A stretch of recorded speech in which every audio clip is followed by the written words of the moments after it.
It is important in this upsurge in the new African revolutionary struggle for national liberation and socialism to pay attention to militant revolutionary communist groups and black nationalist groups that came before us.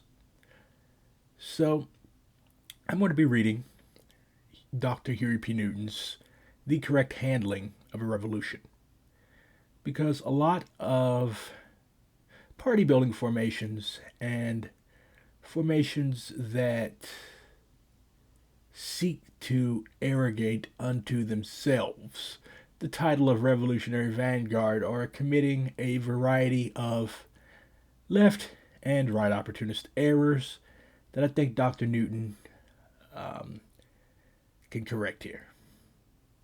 So let's begin.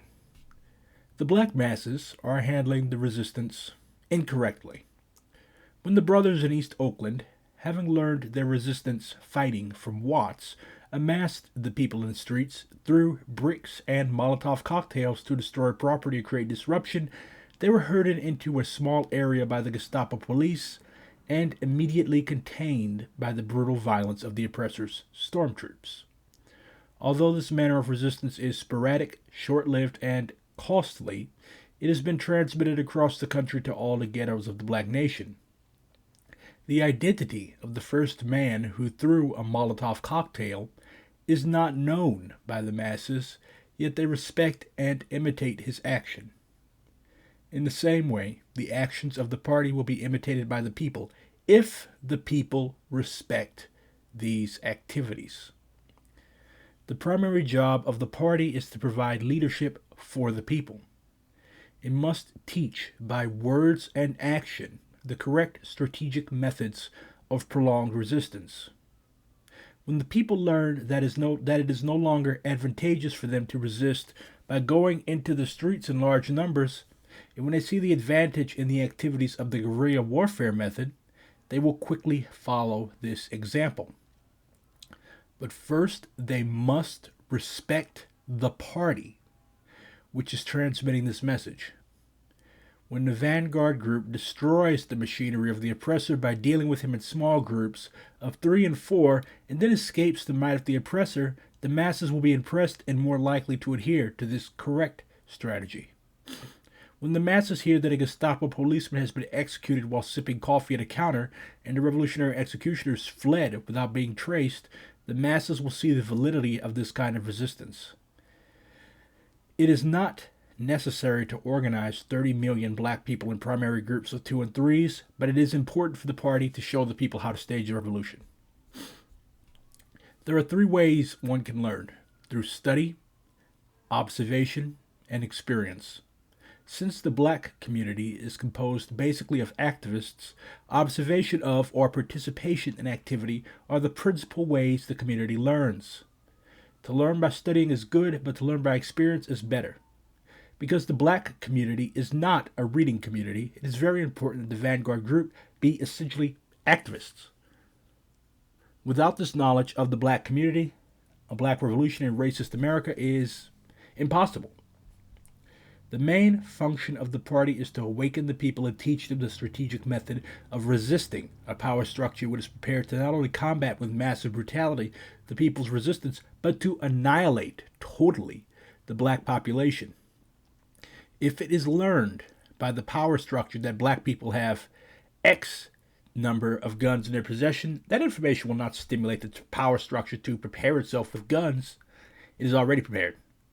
The end result of this revolutionary education will be positive for black people in their resistance and negative for the power structure and its oppression, because the party always exemplifies revolutionary defiance. If the party does not make the people aware of the tools and methods of liberation, there will be no means by which the people can mobilize. The relationship between the Vanguard Party and the masses is a secondary relationship. The relationship between members of the Vanguard Party is a primary relationship. If the party machinery is to be effective, it is important that the members of the party group maintain a face-to-face relationship with each other. It is impossible to put together functionary party machinery or programs without this direct relationship. To minimize the danger of Uncle Tom informers and opportunists, the members of the Vanguard group should be tested revolutionaries. The main purpose of the Vanguard group should be to raise the consciousness of the masses through educational programs and other opportunities and activities.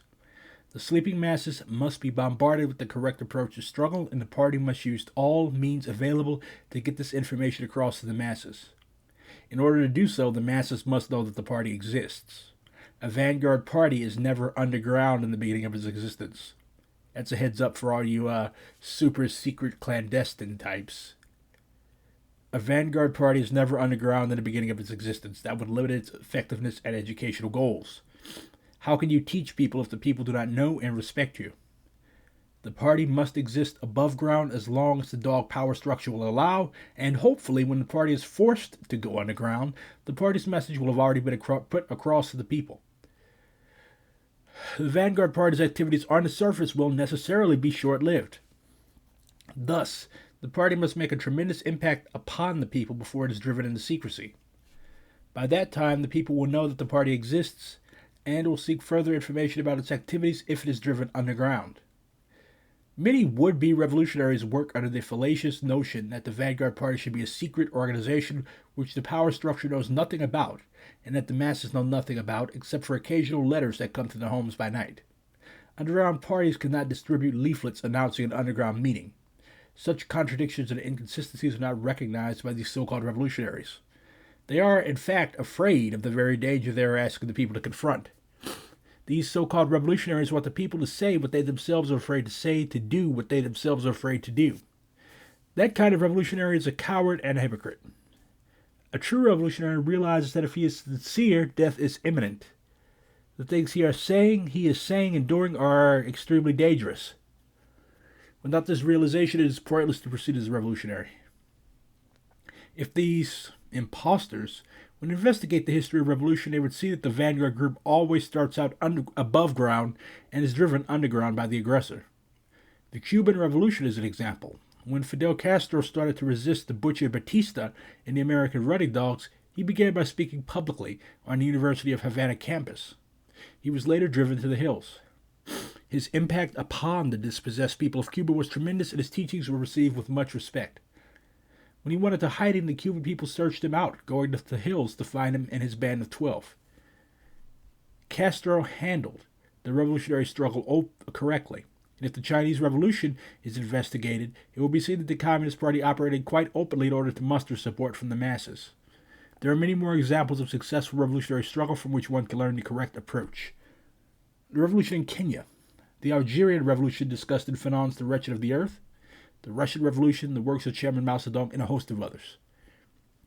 Millions and millions of oppressed people may not know members of the Vanguard Party personally, but they will learn of its activities and its proper strategy for liberation through an indirect acquaintance provided by the mass media.